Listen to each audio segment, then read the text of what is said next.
Question आएगा तो pattern यही होगा। चलो अब शुरुआत करते हैं आज की क्लास।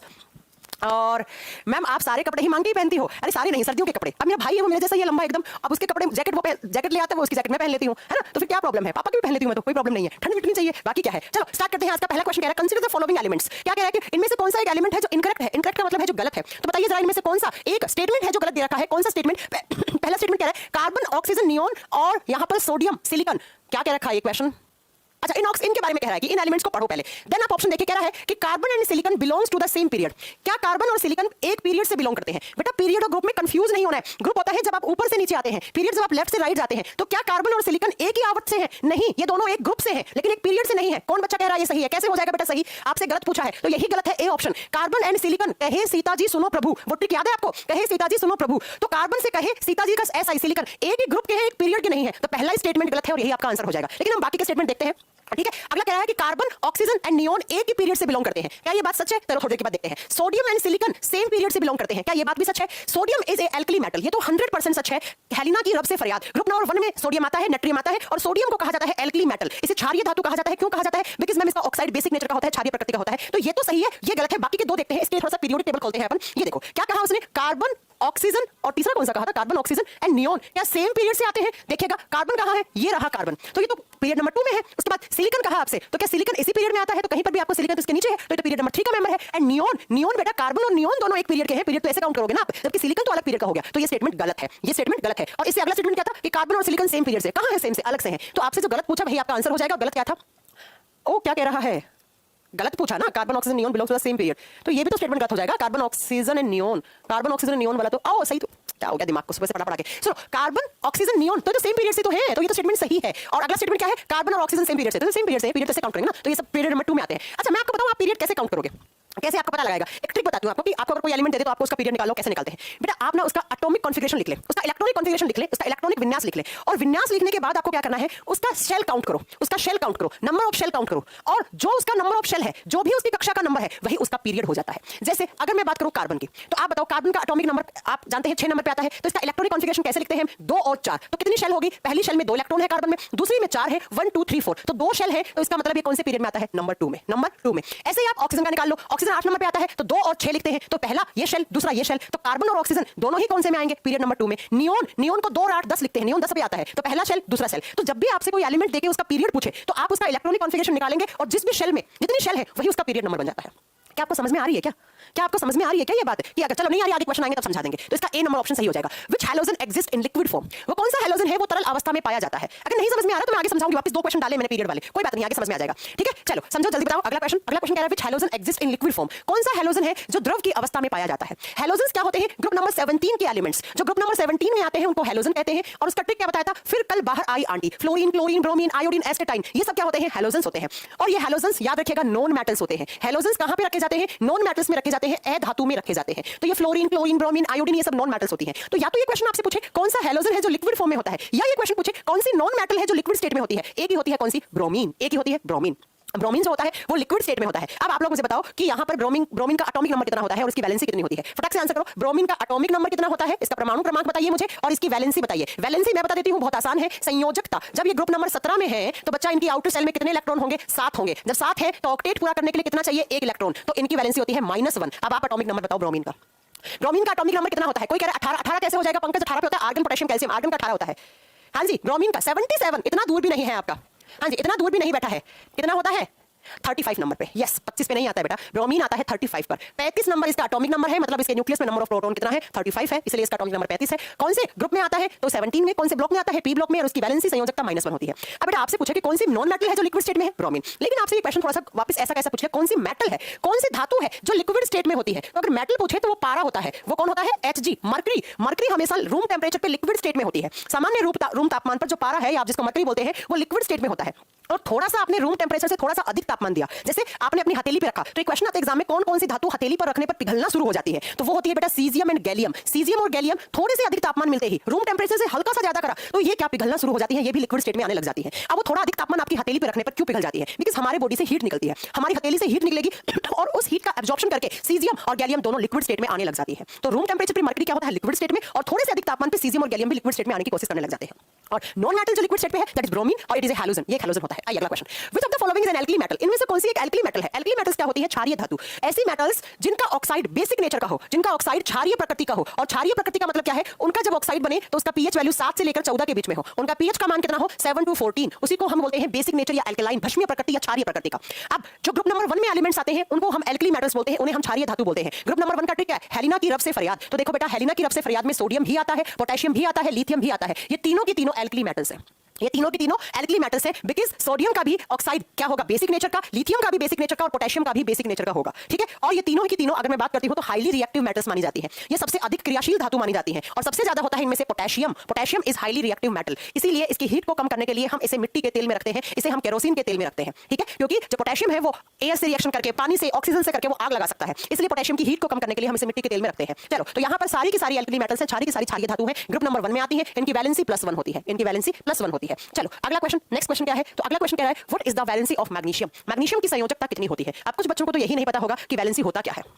वैलेंसी वैलेंसी होता क्या है? मैं बता चुकी हूं लास्ट क्लास में व्हाट इज वैलेंसी, बार बार नहीं बताऊंगी। संयोजकता कितनी होती है बेटा? वैलेंसी पूछी है मैग्नीशियम की। अगर आपको पता होगा कि मैग्नीशियम कौन से ग्रुप में आता है तो ग्रुप नंबर 2 में आता है, तो इसका मतलब मैग्नीशियम के आउटर शेल में कितने इलेक्ट्रॉन फ्री हैं? 2 इलेक्ट्रॉन फ्री हैं। इसका मतलब मैग्नीशियम में कितने वैलेंस इलेक्ट्रॉन हैं? 2। तो ये कितने बॉन्ड बना सकता है? 2। इसका मतलब कि ये 2 इलेक्ट्रॉन डोनेट कर देता है अपने, और डोनेट करता है तो प्लस का निशान, इसका मतलब इसकी वैलेंसी 2 है, इसकी वैलेंसी 2 है। आपने याद किया कैसे किया है ग्रुप नंबर 2 को? बेटा मांगे कार स्कूटर बाप रोए, मांगे से मैग्नीशियम, तो मैग्नीशियम ग्रुप नंबर 2 में आता है, इसलिए इसकी वैलेंसी +2 होती है। ठीक है, मैग्नीशियम का एटॉमिक नंबर कितना होता है? कौन बच्चा बताएगा मुझे? चलो जल्दी बताओ कि मैग्नीशियम का एटॉमिक नंबर कितना होता है, जल्दी बताइए। हाँ जी, कैसे लिखते हैं मैग्नीशियम का? 12 होता है। बहुत सही, तो कैसे लिखेंगे 12 को? 2, 8, 10 और 2। तो ये आउटर शेल के इलेक्ट्रॉन है और ये 2 इलेक्ट्रॉन ये डोनेट कर देता है, डोनेट करके कैटायन फॉर्म करता है, इसका मतलब इसकी वैलेंसी +2 है, इसका मतलब इसकी वैलेंसी +2 है। मैग्नीशियम प्लांट्स में भी होता है, हम लोगों में भी होता है। प्लांट्स में कहां होता है? प्लांट्स के क्लोरोफिल में होता है, क्लोरोफिल में होता है। नेक्स्ट क्वेश्चन कह रहा है वैलेंसी ऑफ सिलिकॉन, सिलिकॉन की वैलेंसी कितनी होती है? अगर आपको ग्रुप की ट्रिक याद है ना, एस और पी ब्लॉक की, आप वैलेंसी चुटकियों में निकाल सकते हो। आप मेरे से पीरियोडिक टेबल के किसी भी एलिमेंट की आप वैलेंसी पूछ सकते हो, मुझे सारी पता है ना, क्योंकि मुझे याद है पीरियोडिक टेबल। अगर आपको भी एस ब्लॉक और पी ब्लॉक याद है तो वनडे कॉम्पिटिटिव एग्जाम में एस और पी ब्लॉक ही पूछा जाता है जनरली। तो सिलिकॉन, सिलिकॉन का एटॉमिक नंबर कितना होता है? तो आप बहुत आसानी से निकाल सकते हैं। कहे सीता जी सुनो प्रभु, कहे सीता जी। तो ये देखो, ये कौन से ग्रुप की ट्रिक होती है? ग्रुप नंबर 14 की। ग्रुप नंबर 14 की है, तो 14 वालों की वैलेंसी कितनी होती है? +4 होती है, +4 होती है। चाहे कार्बन हो, चाहे सिलिकॉन हो, चाहे जर्मेनियम हो, आप बताओगे इन सब की, चाहे लेड हो, क्योंकि इसी में नीचे चल के लेड भी आता है। कहे सीता जी सुनो प्रभु, ये सुनो से बनता है टिन और पीबी से बनता है प्लम्बम, प्लम्बम जिसे लेड बोलते हैं। तो इन सब की वैलेंसी कितनी होती है? +4। इसका मतलब ये 4 इलेक्ट्रॉन डोनेट कर सकते हैं, लेकिन जनरली ये 4 इलेक्ट्रॉन डोनेट ना करके किसी अदर एलिमेंट के 4 इलेक्ट्रॉन के साथ ये म्यूचुअल शेयरिंग से बॉन्ड बनाते हैं। और याद रखिएगा, म्यूचुअल शेयरिंग से बनने वाला बॉन्ड कोवेलेंट बॉन्ड होता है। कौन सा? सह संयोजक बंध होता है। लोन पेयर के सांझे से, लोन पेयर के सांझे से बनने वाला बॉन्ड या जो मुक्त इलेक्ट्रॉन होते हैं 2 एलिमेंट्स की आउटर शेल के, उनके म्यूचुअल शेयरिंग से, पार्टनरशिप से बनने वाला बॉन्ड कोवेलेंट बॉन्ड होता है, सह संयोजक बंध होता है। आपने 10th क्लास में या 11th क्लास में बहुत अच्छे से पढ़ा होगा कि कार्बन के 4 इलेक्ट्रॉन इस तरीके से रख दिए आपने, और 4 हाइड्रोजन, एक हाइड्रोजन यहां, दूसरा हाइड्रोजन यहां, तीसरा हाइड्रोजन यहां, चौथा हाइड्रोजन यहां। और ये देखो, ये कार्बन भी यूज में लेगा, ये हाइड्रोजन भी यूज लेगा, ये भी लेगा, और इस तरीके से स्ट्रक्चर बनता है CH4 का, मीथेन का स्ट्रक्चर बनता है। अब अगर ये सब नहीं भी पढ़ा है तो कोई बात नहीं, इतना दिमाग में आपको नहीं बैठाना है, आपको इतना याद रखना है कि आपको अगर ट्रिक्स याद है तो भैया आप बैलेंस बता सकते हो बिना निकाले, बाकी आप बैलेंस निकाल भी सकते हो, कोई बड़ी बात नहीं है। अगले क्वेश्चन पे चलते हैं। नेक्स्ट क्वेश्चन कह रहा है amongst the following element which have the largest atomic size, इनमें से सबसे ज्यादा परमाणु क्रमांक किसका बड़ा होता है? एटॉमिक साइज किसका बड़ा? यही दिया ना, एक बार मैं देख लूं। मैग्नीशियम फास्फोरस है, magnesium phosphorus lithium sodium, lithium magnesium phosphorus and sodium, ये फास्फोरस है। अब आप बता दो किसका बड़ा होना चाहिए? मैंने कहा ऊपर से नीचे आते हैं तो बढ़ता है atomic size, because number of valence shell बढ़ती है, नंबर ऑफ सेल बढ़ता है। तो लिथियम तो सबसे छोटा हो गया। अब इन तीनों में आके बात ठहर गई। कुछ बच्चे फास्फोरस बता रहे, फास्फोरस कैसे हो सकता है बेटा? जब लेफ्ट से राइट जाओगे तब तो घटेगा ना, तो ये तो कम हो गया, ये तो कम हो गया। तो सबसे बड़ा कौन होना चाहिए? सोडियम होना चाहिए। तो सोडियम का इन चारों में से इस तरीके से याद करना है, तो आप इस तरीके से पहले इनके पीरियड डालो, 8 है ना, 10 और 11 हो जाता है। ठीक है, फिर मैग्नीशियम का लिख सकते हो आप, फिर इनके नंबर ऑफ वैलेंस सेल्स से पीरियड निकाल सकते हो। अदरवाइज आप सीधा भी याद कर सकते हो कि ऊपर से नीचे आते हैं तब एटॉमिक साइज बढ़ता है, और लेफ्ट से राइट जाते तो फास्फोरस तो छोटा हो गया ना यहाँ पे। ठीक है, तो इसका आंसर Na होगा, इसका आंसर नेट्रियम सोडियम होगा। कुछ बच्चे मैग्नीशियम दे रहे हैं, मैग्नीशियम क्यों दे रहे हो? मैग्नीशियम तो सोडियम के इधर आता है ना, इधर ग्रुप नंबर 2 में हो गया ना मैग्नीशियम, तो किस तरीके से दे रहे हो आप आंसर? चलो अगला क्वेश्चन का आंसर क्या होगा? नेक्स्ट क्वेश्चन का आंसर दीजिए। अगला आंसर क्या होना चाहिए? Dash is a metal used for making the filament of light bulb, जो प्रकाश वाला बल्ब होता है हमारे घरों में, जो इलेक्ट्रिक बल्ब होता है, तो उसके अंदर जो फिलामेंट बना हुआ होता है वो कौन सी मेटल का बना हुआ होता है, ये पूछा है आपसे। चलो आंसर दीजिए। सोडियम आंसर होगा वो, बिकॉज सोडियम ग्रुप नंबर 1 में है और सबसे पहले लेफ्ट में बैठा है, इसलिए सोडियम आंसर होगा। चलो बताइएगा कि is the metal used for making the filament of the light bulb, जो लाइट बल्ब है हमारे घरों में, उसके अंदर जो फिलामेंट बना हुआ होता है, उसका जो तंतु बना हुआ होता है, वो किस मेटल का बना हुआ है? वो बना हुआ होता है टंगस्टन, जिसका सिंबल W होता है, क्योंकि इसको लैटिन लैंग्वेज में वोलम्बम या वोलम्बम बोला जाता है। ठीक है, इसलिए वहां से लैटिन भाषा से शब्द के हमेशा लैटिन टर्म से सिंबल बनते हैं। तो यहाँ से W is the symbol of tungsten. तो टंगस्टन जो है उसका फिलामेंट बनता है, उसका तंतु बनता है किसमें? इलेक्ट्रिक बल्ब में। अगर आपसे पूछ ले कि जो फ्यूज वायर है, इलेक्ट्रिक बल्ब का जो फ्यूज वायर है, जो फ्यूज हो जाता है, वो वायर किसका बना हुआ है? तो बताइए जरा, फ्यूज वायर किसका बना हुआ होता है? और नेक्स्ट, इलेक्ट्रिक बल्ब में गैसेस कौन सी होती है? ये 3 क्वेश्चन अक्सर एग्जाम में आते हैं। चलो बताओ, हाँ फ्यूज वायर किसका बना हुआ होता है? हाँ बिल्कुल सही, टिन एंड लेड का। किस किसका? टिन एंड लेड का। टिन का सिंबल SN होता है, लेड का सिंबल PB होता है। और अगर आपको एक आइडियल फ्यूज वायर बनाना है तो आप टिन का बना लो अकेला, जरूरी नहीं है आप टिन के साथ लेड मिलाओ। अगर आपको आइडियल फ्यूज वायर बनाना है तो आप टिन का भी बना सकते हो। और गैसेस कौन सी होती है? Argon plus nitrogen gas, argon और नाइट्रोजन गैस। तो इलेक्ट्रिक बल्ब का फिलामेंट बना हुआ है टंगस्टन का। क्यों? क्योंकि टंगस्टन का मेल्टिंग पॉइंट बहुत ज्यादा होता है, अप्रोक्स 32-33 डिग्री सेल्सियस के लमसम होता है, इसलिए इसका बनता है। बाकी फ्यूज वायर तो टिन और लेड का, गैसेस तो आर्गन और नाइट्रोजन गैसेस। हाँ, आइडियल फ्यूज वायर बनाना है तो इकलौता आप किसका बना लो? आप टंगस्टन का, आप अकेला टिन का बना लो।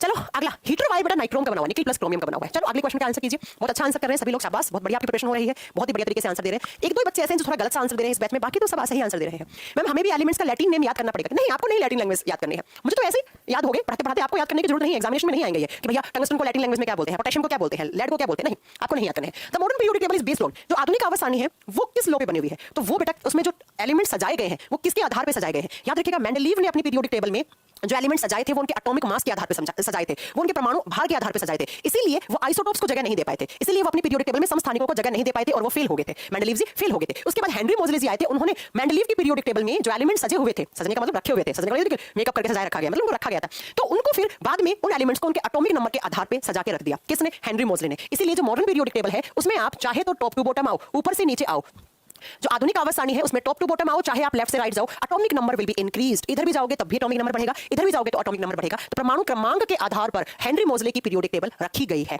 परमाणु क्रमांक का सिंबल होता है Z और Z is equal to number of proton, और अगर ये कोई भी एटम उदासीन है, न्यूट्रल है, तो is also equal to number of electron, is also equal to number of electron. तो इसके आधार पर रखी गई है, एटॉमिक नंबर के आधार पर। अगला क्वेश्चन है, next question, the element in the periodic table having highest electron affinity. आवर्त सारणी का वह कौन सा तत्व है जिसका इलेक्ट्रॉन एफिनिटी सबसे ज्यादा है, इलेक्ट्रॉन बंधुता सबसे ज्यादा है? बेटा याद रखना, दो क्वेश्चन आते हैं एग्जाम में, एक आता है ये पूछ लिया आपसे कि इलेक्ट्रॉन एफिनिटी किसकी ज्यादा है, एक आता है इलेक्ट्रॉन नेगेटिविटी सबसे ज्यादा किसकी है। इलेक्ट्रोनेगेटिव एलिमेंट कौन सा है सबसे ज्यादा? हिंदी में बोलेंगे वैद्युत ऋणात्मक तत्व, वैद्युत ऋणात्मक तत्व। एक आता है सबसे ज्यादा इलेक्ट्रोपॉजिटिव एलिमेंट कौन सा है? तो ये सारे आपको आंसर करने हैं वैद्युत धनात्मक। ऐसे क्वेश्चन अक्सर रेलवे पूछता है, पूछेगा ही पूछेगा, आता है कि प्रीवियस ईयर आपके पास होंगे, तब खुद प्रीवियस ईयर खोल के देखिए। तो बेटा अगर इलेक्ट्रॉन एफिनिटी का पूछे तब तो बेटा क्लोरीन की सबसे ज्यादा होती है। इलेक्ट्रॉन बंधुता क्या होती है? किसी भी न्यूट्रल एटम में एक इलेक्ट्रॉन ऐड करने पे जो आप एनर्जी खर्च करते हो, इसे इलेक्ट्रॉन एफिनिटी, इलेक्ट्रॉन बंधुता कहते हैं, जो सबसे ज्यादा होती है क्लोरीन की। तो इस क्वेश्चन का आंसर तो बेटा क्लोरीन हो जाएगा। अगर पूछे इलेक्ट्रॉन नेगेटिविटी सबसे ज्यादा किसकी होती है, तब आपका आंसर होगा बेटा फ्लोरीन, तब आपका आंसर क्या होगा? फ्लोरीन। इलेक्ट्रो पॉजिटिविटी सबसे ज्यादा किसकी है? सीजियम, सीजियम जिसका सिंबल CS होता है और जो कहां आता है? ग्रुप नंबर 1 में आता है, ग्रुप नंबर 1 में आता है। ये तीनों क्वेश्चंस अपनी नोटबुक में नोट करना अच्छे से, ठीक है? ये तीनों क्वेश्चंस अच्छे से अपनी नोटबुक में नोट करना। समझ में आ रहा है ना? चलें आगे। अच्छा, एक इलेक्ट्रॉन एफिनिटी क्या होता है? सुनिए बेटा क्या होता है इलेक्ट्रॉन एफिनिटी। जब कभी भी किसी भी एक न्यूट्रल एटम या किसी भी एक ऐसा एटम है जिसके आउटर शेल में आपको एक इलेक्ट्रॉन ऐड करना है, आप एक इलेक्ट्रॉन को हटाओ या एक इलेक्ट्रॉन को ऐड करो, तो हटाने पर और ऐड करने पर जो आप एनर्जी खर्च करते हो, हमेशा आपको एनर्जी देनी पड़ेगी। तो जो इसको ऐड करने पे आप एनर्जी खर्च कर रहे हो, उस एनर्जी को इलेक्ट्रॉन एफिनिटी कहा जाता है। और जो सबसे ज्यादा पूछी जाए तो वो किसकी होती है? क्लोरीन की होती है। आओ अगले क्वेश्चन पे। नेक्स्ट क्वेश्चन क्या है? तो अगला क्वेश्चन कहता है आपसे the gas which is called noble gas. इनमें से कौन सी गैसेस को नोबल गैस कह सकते हैं? नोबल गैस क्या होते हैं? आप जानते हैं नॉन रिएक्टिव गैसेस होती हैं। तो क्या hydrogen is a noble gas? नहीं भैया, हाइड्रोजन एक्सप्लोसिव होता है, नोबल गैस नहीं हो सकता। नाइट्रोजन नहीं, ऑक्सीजन नहीं, helium is a noble gas. Helium का एटॉमिक नंबर 2 होता है, एटॉमिक मास ऐसे लिखा जाता है हीलियम को, atomic number 2, atomic mass 4। Helium का Z 2 होता है, A 4 होता है, ठीक है? Helium is the lightest noble gas. Helium कहां आता है? तो यहां पर आता है टॉप राइट कॉर्नर पे। और कौन से पीरियड में आता है? तो पीरियड नंबर 1 में आता है। आवर्त की संख्या पहला, ग्रुप में पूछे तो 18वें ग्रुप में, समूह नंबर 18 में, और इसकी वैलेंसी 0 होती है बिकॉज़ इसके आउटर शेल में 2 इलेक्ट्रॉन है, बस सही है। इसको ना इलेक्ट्रॉन लेना है ना इलेक्ट्रॉन देना है, इसलिए बच्चा हीलियम एक नॉन रिएक्टिव गैस होती है, एक नोबल गैस होती है। और क्योंकि इसकी वैलेंसी 0 है, इसके पास कोई मुक्त इलेक्ट्रॉन नहीं है, और जब मुक्त इलेक्ट्रॉन नहीं है तो ये ना तो रिएक्शन करता है, ना ही कोई केमिकल बॉन्ड बनाता है, इसलिए helium is a noble gas. सबसे हल्का नोबल गैस होता है। कहां पर लेकर जाते हैं इसे? जब कोई इंसान पहाड़ों पे जाता है तो ऑक्सीजन सिलेंडर लेकर जाता है, उसमें हीलियम होता है। जब कोई गोताखोर समुद्र में जाता है नीचे गोताखोरी करने, तो वो अपने साथ ऑक्सीजन सिलेंडर के साथ हीलियम मिला के लेके जाता है because it is a non reactive gas. चलो अगला क्वेश्चन, नेक्स्ट क्वेश्चन क्या कह रहा है? अगला क्वेश्चन कह रहा है द गैस व्हिच इज, अच्छा तो हो गया ना, 35 नंबर तो हो गया। Question number 36, the lightest element in the periodic table. Lightest element periodic table में इसमें से कौन सा है? तो पीरियोडिक टेबल का या तो पूछे लाइटेस्ट मेटल या लाइटेस्ट एलिमेंट, तो वो लिथियम ही होता है। लिथियम का एटॉमिक नंबर 3 होता है, कहां काम आती है? बैटरी बनाने में, लिथियम बैटरी बनाने में। और अगर मैं बात करती हूं लिथियम की, तो लिथियम ग्रुप नंबर 1 में आता है, वैलेंसी +1 होती है, ठीक है? हेलिना की रब से फरियाद। अगर यही क्वेश्चन आपसे डेंसिटी के हिसाब से lithium is the lightest metal, अगर यही क्वेश्चन आता कि हेवीएस्ट मेटल कौन सी है, अगर आपसे ये पूछ लेता कि हेवीएस्ट मेटल कौन सी है डेंसिटी के हिसाब से, तब आप आंसर क्या करते? Osmium, OS, osmium. ऑस्मियम आता है ब्लॉक नंबर D में, ऑस्मियम, ठीक है बच्चा? तो ये क्वेश्चन तो बहुत आसान सा क्वेश्चन था, एक दो क्वेश्चन बीच में है ऐसे, आगे चल के थोड़ा ढंग के क्वेश्चन आएंगे। चलो ये क्वेश्चन अच्छा है। मुझे the following classification was based on atomic mass. इनमें से कौन कौन से क्लासिफिकेशन थे, कौन कौन सी कोशिशें थी जो एटॉमिक मास के आधार पर एलिमेंट्स को पीरियोडिक टेबल बनाने की? चलो आंसर कीजिए इसका। हाँ, लिथियम सबसे हल्की धातु होती है, ऑस्मियम सबसे हैवी धातु होता है, ठीक है? लेकिन मैंने नेचुरल और आर्टिफिशियल एलिमेंट्स अलग अलग बताए थे लास्ट क्लास में, वो याद रखिएगा, ठीक है? मैम हाइड्रोजन क्यों नहीं ले जा सकते हमेशा? हाइड्रोजन बेटा आग लगा सकता है, अब आग लगानी है तो हाइड्रोजन को लेके जाइए, कोई प्रॉब्लम नहीं है अमित कुमार, अगर आपको आग लगानी है तो हाइड्रोजन लेके जाइए ना, क्या प्रॉब्लम है? चलो हाइड्रोजन रिएक्ट कर जाता है बेटा, इसलिए लेके जाते हैं। कौन सा क्लासिफिकेशन है जो एटॉमिक मास के आधार पर दिया गया? अच्छा चलो एक एक करके पढ़ते हैं। डॉबराइनर जी, डॉबराइनर जी ने बिल्कुल भी एटॉमिक मास के आधार पर दिया था, यस बिल्कुल दिया था। इन्होंने क्या कहा था कि 3-3 का ट्राइड बनाओ, 3-3 का ग्रुप बनाओ, ए बी सी, बीच वाले का एटॉमिक मास निकालोगे, बाकी दो का एवरेज कर दो, ये डॉबराइनर ने कहा था। नेक्स्ट है न्यूलैंड जी, न्यूलैंड जी ने दिया था लॉ ऑफ ऑक्टेव, इन्होंने भी एटॉमिक मास को इंक्रीजिंग ऑर्डर में लिखा और कहा पहले एलिमेंट की जो कैरेक्टरिस्टिक्स है वो वापस आके रिपीट होती है 8वें नंबर पे, जैसे सा रे गा मा पा धा नी सा, जैसे ध्वनि के जो सुर होते हैं 8, सा एक नंबर पे वापस रिपीट होता है 8वें नंबर पे, तो इसी तरीके से इन्होंने एटॉमिक मास को बढ़ते क्रम में लगा के और ऐसे बनाया था, तो ये भी ठीक है। लेकिन मोज़ले जी ने तो नहीं बनाया, मोज़ले जी ने तो एटॉमिक नंबर के आधार पे अपनी पीटी बनाई, तो ये तो गलत हो गया। डॉबराइनर मोज़ले अगेन आगे ऑप्शन कट गया है, ठीक है। डॉबराइनर न्यूलैंड एंड मेंडलीव बिल्कुल सही आंसर है। न्यूलैंड जी ने भी एटॉमिक मास के आधार पे बनाया, डॉबराइनर जी ने भी एटॉमिक मास के आधार पे सजाया एलिमेंट्स को, एंड मेंडलीव जी ने भी एटॉमिक मास के आधार पे एलिमेंट्स को सजाया। किसने नहीं सजाया एटॉमिक मास के आधार पे? तो सिर्फ और सिर्फ मोज़ले ने। मोज़ले ने एटॉमिक नंबर परमाणु क्रमांक के आधार पे पीरियोडिक टेबल में एलिमेंट्स को सजाया था। तो इस क्वेश्चन का आंसर क्या होना चाहिए? ठीक है, इस क्वेश्चन का आंसर ऑप्शन नंबर सी होना चाहिए। चलो अगला क्वेश्चन देखते हैं। अगला क्वेश्चन कह रहा है an element of atomic number 16 will belong to the period of the periodic table. एक ऐसा एलिमेंट जिसका एटॉमिक नंबर 16 है तो वो कौन से पीरियड में आएगा? चलो आंसर करो। 16 नंबर पे कौन आता है पहले तो आपको ये पता होना चाहिए कि 16 नंबर पे कौन आता है। अब 20 तक तो याद होने चाहिए एटॉमिक नंबर, कम से कम, ज्यादा नहीं तो 20 तक तो याद रख लो, मैंने याद करवा रखे हैं। जल्दी बताओ बेटा, सिर्फ अपने पास 20 मिनट बची है। 16 नंबर पे कौन आता है? सल्फर आता है। 16 सल्फर, 16 सल्फर। अब मैंने कहा था अगर कभी भी आवर्त पूछे किसी एलिमेंट का तो कैसे निकालोगे? उसका इलेक्ट्रॉनिक कॉन्फ़िगरेशन लिखो। कैसे लिखोगे इलेक्ट्रॉनिक कॉन्फ़िगरेशन? 16 कैसे लिखते हैं? 2 8 8 और 2 10 16 हो गए, और 8 और 2 10 हो गए, और फिर कितना हो गया? 6 हो गया। सही है, तो 8 और 10 16। अब बताओ ये पहला शेल, ये दूसरा शेल, ये तीसरा शेल, तो बेटा इसका पीरियड नंबर कौन सा होना चाहिए? 3। 3 शेल है तो तीसरे में आएगा।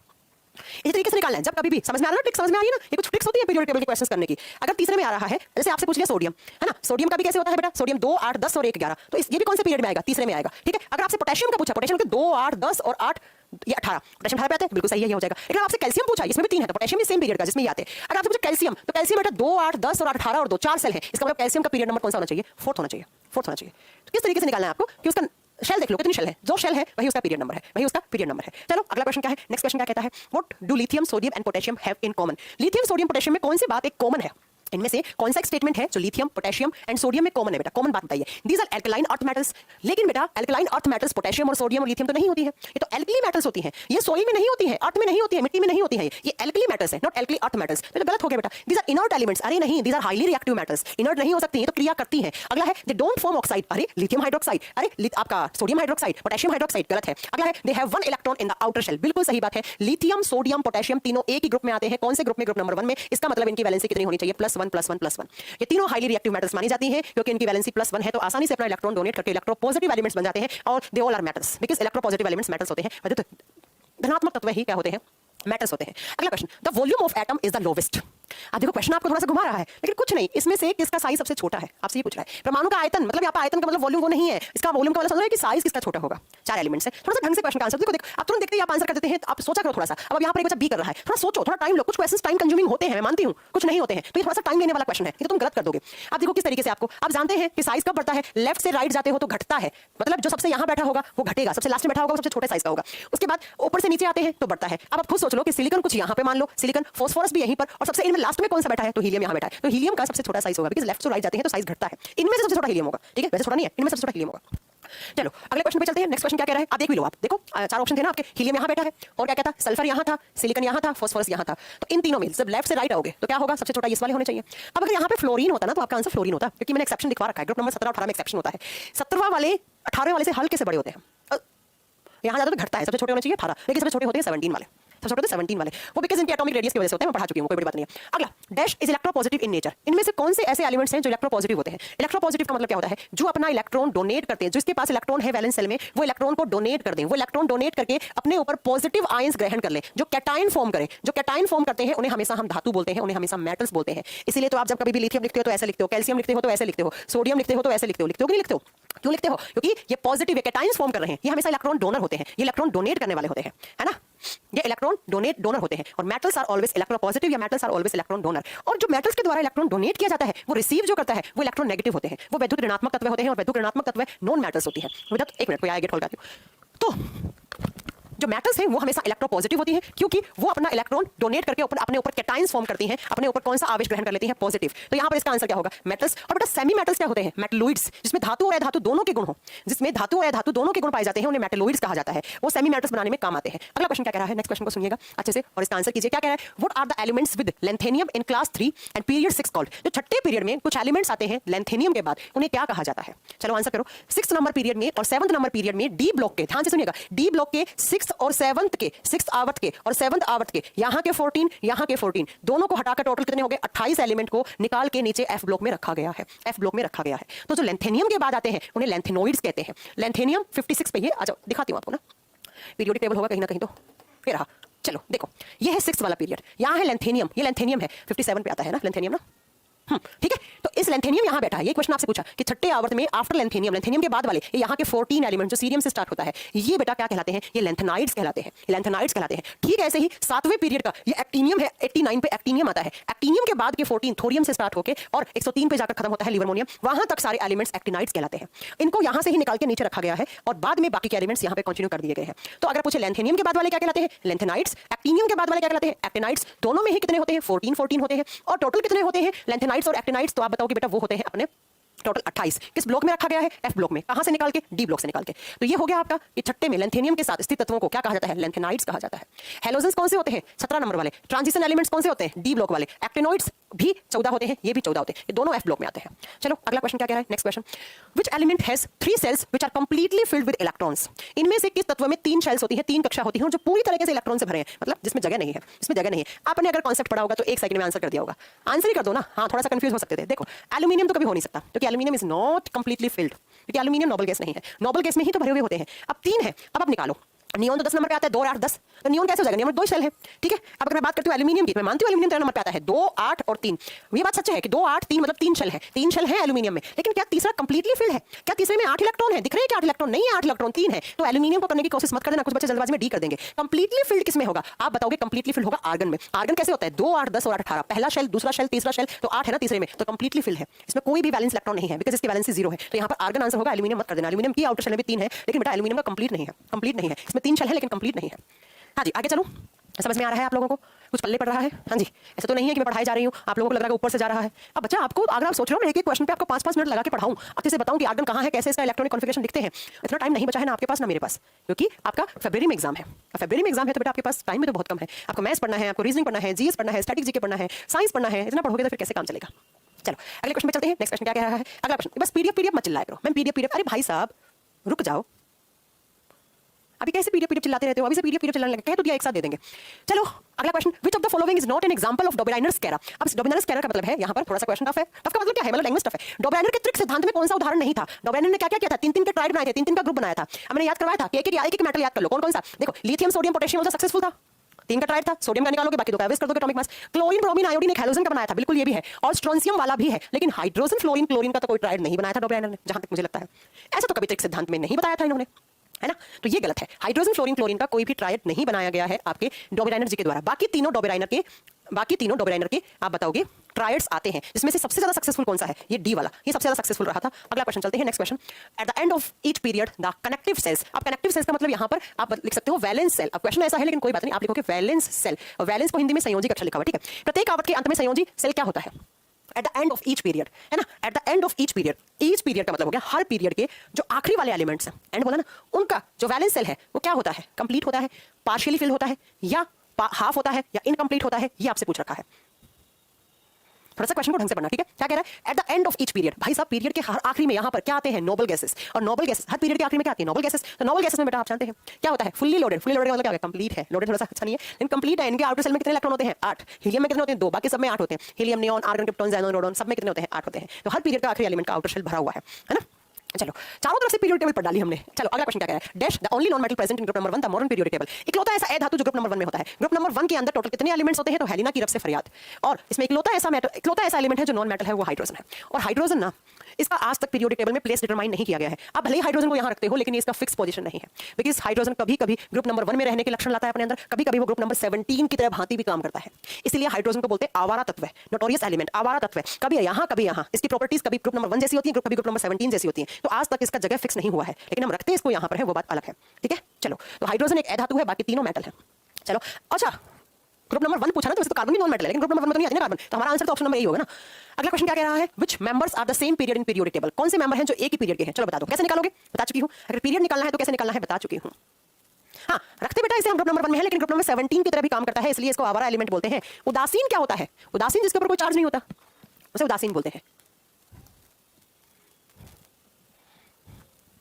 चलो बताओ बताओ बताओ, आंसर करो, क्या आंसर होगा। पीरियड निकालना है, कैसे निकालेंगे पीरियड, जानते हैं पीरियड कैसे निकालेंगे, मैंने बता दिया है। इलेक्ट्रॉनिक कॉन्फिगरेशन देखो, जितने नंबर ऑफ शेल उतना पीरियड है। सोडियम कैसे लिखा जाता है, अरे यार रुक जा, यहाँ ना, ये देखो सोडियम का एटॉमिक नंबर 11 होता है, तो 11 को कैसे लिखेंगे, 2 8 10 1, तो इसका 3 तो तीसरे में आएगा। कैल्शियम कैसे लिखा, 20 पे होता है, तो 2 8 10 और 2 18 और 2, तो ये 4 है, तो ये तो सेम पीरियड में आएंगे नहीं, ये तीसरे में, चौथे में, तो गलत ऑप्शन हो गया। क्लोरीन 17 पे होता है, सोडियम तो 3 है, क्लोरीन लिखो 17 कैसे लिखोगे, सोडियम तो लिखा जाएगा 2 8 1, क्लोरीन 17 पे 2 8 7, तो इसमें 3 इसमें 3, तो ये दोनों ही किस पीरियड में आते हैं बेटा, तीसरे में आते हैं, ये तीनों दोनों ही तीसरे में आते हैं, तो ऑप्शन नंबर 20 है। हाँ, option number 20 the right answer. आगे करना है, आगे करूँ थोड़ा सा एक्सप्लेन। कैल्शियम का देख लो, कैल्शियम और क्लोरीन का, कैल्शियम कितने पे आता है, कैल्शियम 2 8 8 2, क्लोरीन 2 8 7, तो ये सेम कैसे हो सकता है बच्चा, इसमें 3 शेल है, इसमें 4 शेल है, तो ये तो चौथे में आएगा, तीसरे में आएगा। क्लोरीन ब्रोमीन भी सेम नहीं होते हैं, वो तो आप ऐसे याद कर सकते हैं, क्लोरीन ब्रोमीन तो सेम पीरियड में होती ही नहीं है, तो ऑप्शन नंबर बी आपका सही हो जाएगा। चलो अगला question, which of the following inert gases is placed in period number 4 of the periodic table, चौथे पीरियड में कौन सी गैस आती है। अब आप कैसे याद, इलेक्ट्रॉनिक कॉन्फिगरेशन से याद करना थोड़ा सा आपके टफ हो जाता है, अब ऐसे याद कर लो ना, सबसे पहले हीलियम आता है, फिर नियोन आता है, फिर आर्गन आता है, फिर क्रिप्टॉन आता है, फिर जेनोन आता है, फिर रेडोन आता है। ऐसे अगर याद कर लेते तो ये ग्रुप पीरियड नंबर 1 में, ये दूसरे में, ये तीसरे में, ये चौथे में, और अगर आप इसका इलेक्ट्रॉनिक कॉन्फिगरेशन निकाल के करते तो भी आप कर सकते थे। 36 नंबर पे होता है, क्रिप्टॉन पे आता है। कैसे करना वो आपकी मर्जी है, आपको टाइम बचाना है तो आप इस तरीके से करो, टाइम ही तो बचाना है, मेन खेल तो टाइम का ही है। 90 मिनट है अपने पास, क्वेश्चन है 100, क्वेश्चन है 100, अगर आप 1 मिनट भी एक क्वेश्चन को दोगे तब भी तो हम 10 क्वेश्चन छोड़ाएंगे। इसलिए अगर आपको अपनी एक्यूरेसी अच्छी करनी है तो बेटा आप जो इजी क्वेश्चन है, जो आसानी से ट्रिक से हो सकते हैं, उनको ट्रिक से ही लगाओ। बहुत सारे क्वेश्चन मैथ्स के भी ऐसे होते हैं, रीजनिंग के भी ऐसे होते हैं, साइंस के भी बहुत सारे ऐसे हैं। चलो अगला question, Mendeleev initially selected 2 elements to study the properties of the each other elements named. Mendeleev ने जब पीरियोडिक टेबल बनाया था ना तो बनाने से पहले 2 एलिमेंट उन्होंने छांटे थे, और एलिमेंट छांट के उनके बेसिस पे ही अपने एलिमेंट्स को रखना स्टार्ट किया था। वो छांटे थे ऑक्साइड एंड हाइड्रोक्साइड। ऑक्साइड और हाइड्रोक्साइड का मतलब क्या हो गया, HNO। क्यों, क्योंकि इन्होंने कहा था कि हाइड्रोजन की किसी एलिमेंट के साथ रिएक्शन करवाऊंगा तो क्या प्रॉपर्टीज होंगी, तो उनको एक साथ रखूंगा। ऑक्सीजन की किसी और के साथ करवाई तो क्या क्या प्रॉपर्टीज होंगी, तो उनको अलग रखूंगा। तो सबसे पहले मेंडलीव ने ऑक्साइड और हाइड्रोक्साइड लिखेगा, ऑक्साइड और हाइड्रोक्साइड की प्रॉपर्टीज बताकर अपनी पीटी बनाने की कोशिश करी थी, अपना पीरियोडिक टेबल बनाने की कोशिश करी थी। ठीक है, तो यहाँ पर हाइड्रोजन और ऑक्सीजन होगा। एक हाइड्रोजन हीलियम, बेटा हाइड्रोजन और हीलियम सन सरफेस पे ज्यादा होते हैं, सूर्य के सतह पे ज्यादा होते हैं, ये बिल्कुल सही बात है।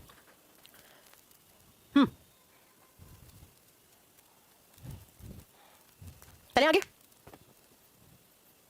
चलो नेक्स्ट क्वेश्चन पे चलते हैं। अगला क्वेश्चन क्या कह रहा है, अगला क्वेश्चन आपका कुछ इस तरीके से है। In modern periodic table by Henry Moseley the elements were arranged in order of. Modern periodic table में हेनरी मोजले ने एलिमेंट्स को किस तरीके से सजाया था, according to their atomic number, atomic number के आधार पर। अच्छा, एक बच्चा मुझसे ये कह रहा है, एक बच्चा मुझसे ये कह रहा है कि मैम इलेक्ट्रॉन प्रोटॉन न्यूट्रॉन निकालना सिखा दीजिए। हाँ, मैं आगे सिखाऊंगी आपको, इलेक्ट्रॉन प्रोटॉन न्यूट्रॉन निकालना मैं आगे सिखाऊंगी, बिल्कुल सिखाऊंगी। कैसे इलेक्ट्रॉन निकालते हैं, कैसे प्रोटॉन निकालते हैं, कैसे न्यूट्रॉन निकालते हैं, बिल्कुल सिखाऊंगी आगे, जब काम आएगा तब आगे सिखाती हूं, एटॉमिक स्ट्रक्चर वाले चैप्टर में सिखा दिया जाएगा। अब हेनरी मोजले ने किस तरीके से, तो बता दो यार, हेनरी मोजले एटॉमिक नंबर के आधार पर सजाया था और कहा था मेरी पीरियोडिक टेबल में चाहे ऊपर से नीचे आओ चाहे लेफ्ट से राइट जाओ, हमेशा एटॉमिक नंबर बढ़ेगा, घटा हुआ आपको कभी नहीं मिलेगा, हमेशा बढ़ता हुआ मिलेगा। चलो अगला क्वेश्चन क्या कह रहा है, the total number of non metals in modern periodic table. Modern periodic table में टोटल नॉन मेटल्स कितनी है, बट आप इसको इस तरीके से याद कर सकते हो, मेटल्स कितनी है टोटल 91, मेटलोइड आप जानते हैं, उपधातु कितने होते हैं 7 होते हैं। अब टोटल एलिमेंट्स कितने होते हैं 118, तो 118 माइनस 98, 118 माइनस 98 करोगे तो कितने बचेगा, 20 बचेगा ना, तो 20 इसमें नॉन मेटल्स होती है, 20 इसमें नॉन मेटल्स होती है। हाँ, मॉक टेस्ट के बारे में भी बताते हैं अमित कुमार की, किस तरीके से आप हमारी वेबसाइट पे जाके फ्री टेस्ट दे सकते हो। ठीक है, तो ये आप याद रखेंगे, पीरियोडिक टेबल में 91 मेटल्स है, अप्रोक्स 20 अप्रोक्स इसलिए कह रही हूँ कि कभी कभी ना एक आधी मेटल होती है जिसको ना कभी कभी रेडियो एक्टिव एलिमेंट बोलकर उसे वो बना देते हैं, अपना ये बना देते हैं मेटलोइड की कैटेगरी में डाल देते हैं। अब देखो, आपको कल से आप सैटरडे संडे को, Friday Saturday Sunday NTPC CBT 2 and जो ग्रुप डी वाले हैं वो free of cost live test चल रहा है, उसमें पक्का